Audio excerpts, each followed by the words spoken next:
Well, good evening. I'm Dewan, and this is Dwight and Taylor, and we are here for Experience Mid-Valley Fellowship, our weekly kind of drop-in to let you know what's happening in support programs. We are enjoying a wonderful spring afternoon, evening, and kind of this is our second week back into the program for this last section before we wrap up for the summer. And so there's a couple different lessons, a few different lessons going on. These two guys are both facilitating lessons. Taylor, what's the lesson? You're facilitating a lesson for which group? Clean Heart Year 1, which is for men who are struggling with sexual addiction or pornography addiction. And the lesson I will be teaching is called self-care. And give us a little bit of a sense of what that's about or why that matters for guys who struggle. Yeah, absolutely. So kind of the overview is what does taking care of yourself look like through this journey of healing, but also to maintain a journey or to maintain health. So a lot of the times when we're so focused on the areas of sin that we struggle with the most, especially with sexual relational brokenness, we can get so fixated on working on that we can kind of forget or lose sight of other areas of health, whether that be relationally or spiritually or physically. And so the lesson really breaks down all those categories and how to balance that so that we can have this overall picture of health. So that's what we'll be talking about tonight. Yeah, for sure. And really those areas really end up often, like not having self-care, not having health in those areas often ends up leading to addiction in different ways. And so so that's a good kind of foundational, it's a good underpinning kind of aspect.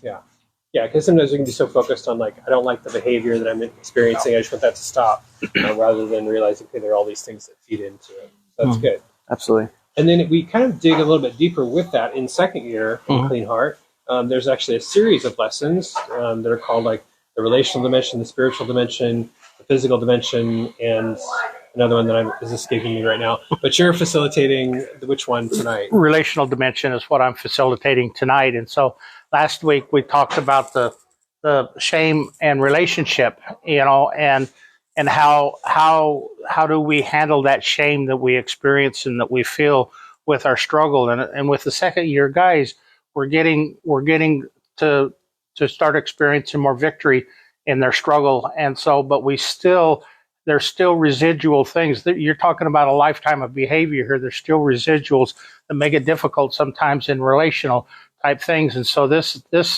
series that we're finishing up the chapter tonight on relational dimensions. So we're talking about how to interact with other people, not only family, but friends, and feel good about ourselves and be able to do that in a healthy way.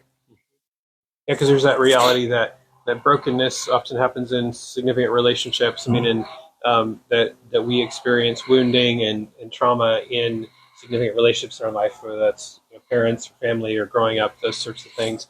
And so but also that healing comes in the context of relationship because God designed us for relationship. And so if a lot of times the tendency is to pull back from, right? And to kind of go, I was talking to someone earlier today about they have issues with trust, and so they just sort of want to pull back from everyone and not engage, and so that there's that necessity though to press in because that's the context in which healing comes, which is part of the goal with groups too, is that that people get to be in a relationship with others who are also struggling and to learn the beauty and the value of relationship as they're engaging in the healing process. Yeah.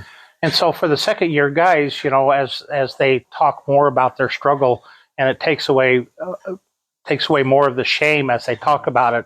And so encouraging them then to in a relational way with other people, it puts them on a more even footing, if that's the right way to say it. I think for those of us who struggle with that, I think that would be a good way to say it, that when we get in groups and with other people and everything, that we don't feel ostracized because of our behavior like we used to.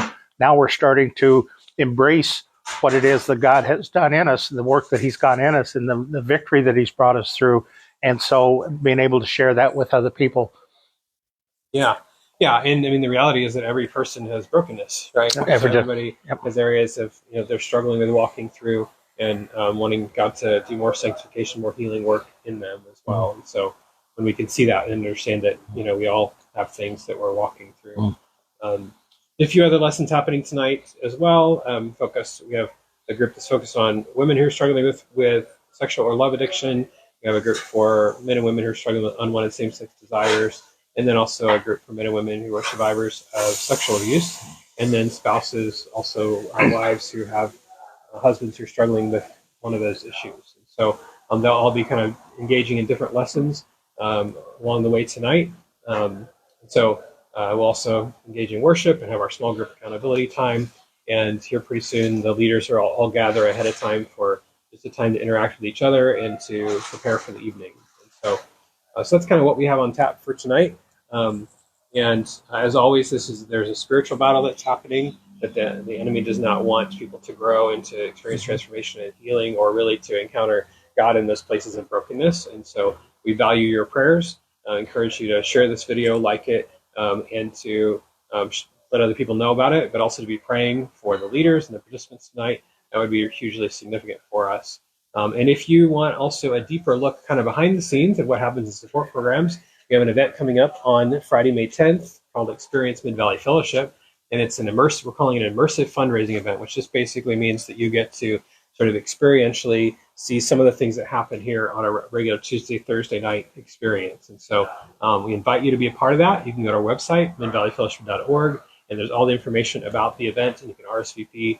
But it'd be great to have you join us. And to that event was inspired by these sort of drop-ins every week. And so we'd love you to be a part of that and get a little bit deeper view behind the scenes. Yep. So, but for now, we're going to wrap up and head out, and we look forward to seeing you next week. Thanks for dropping in. Bye.